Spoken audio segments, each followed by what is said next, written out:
Pourquoi vous procrastinez et comment arrêter? Vous avez déjà remis un dossier à demain alors que la deadline approchait? Scroller sur les réseaux sociaux au lieu de travailler sur ce projet important? Ou même reporter un appel qui pourrait changer votre vie? Bienvenue dans Demain t'appartient, le podcast qui vous donne les clés pour comprendre votre cerveau et agir.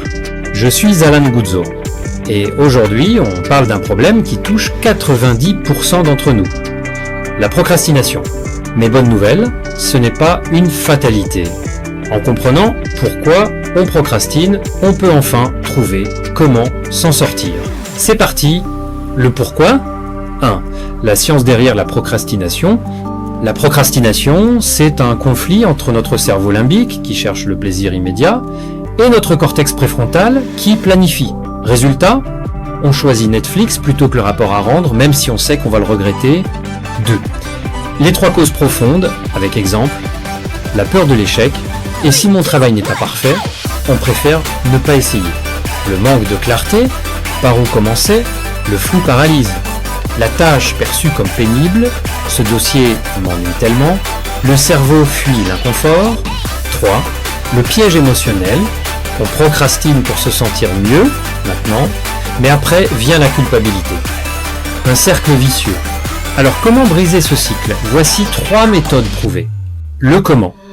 Nous exposerons 3 méthodes pour vaincre la procrastination. Méthode 1. La règle des 2 minutes. Si une tâche prend moins de 2 minutes, faites-la maintenant. Envoyez cet email, rangez ce dossier. Ces petites victoires dopent votre motivation. Méthode 2. Le découpage en micro-tâches. Au lieu de faire le rapport, écrivez 1. Ouvrir le document. 2. Écrire les titres. 3. Remplir la partie 1. Le cerveau adore cocher des cases. Méthode 3. Le Future You. Visualisez-vous demain avec la tâche terminée. Ce soulagement, cette fierté. Maintenant, demandez-vous, qu'est-ce que Future You remercierait Present You de faire maintenant? En bonus, je vous donne mon astuce personnelle. J'ai droit à une récompense chaque fois que j'accomplis une tâche que j'ai failli renvoyer. Si mon désir de scroller sur Facebook est trop fort, alors qu'il me faut accomplir une tâche particulière, alors je considère le fait de scroller sur Facebook comme une récompense qui viendra après coup. Conclusion, récap en 1 phrase, la procrastination n'est pas de la paresse, mais une gestion émotionnelle. Agissez maintenant sur ce qui compte vraiment. Call to action. Défi de la semaine, choisissez une tâche que vous repoussez, appliquez une méthode et dites-moi en commentaire comment ça a changé votre semaine.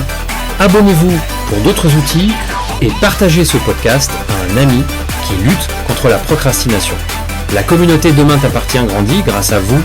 Je vous laisse avec cette citation de Mark Twain. Le secret pour avancer, c'est de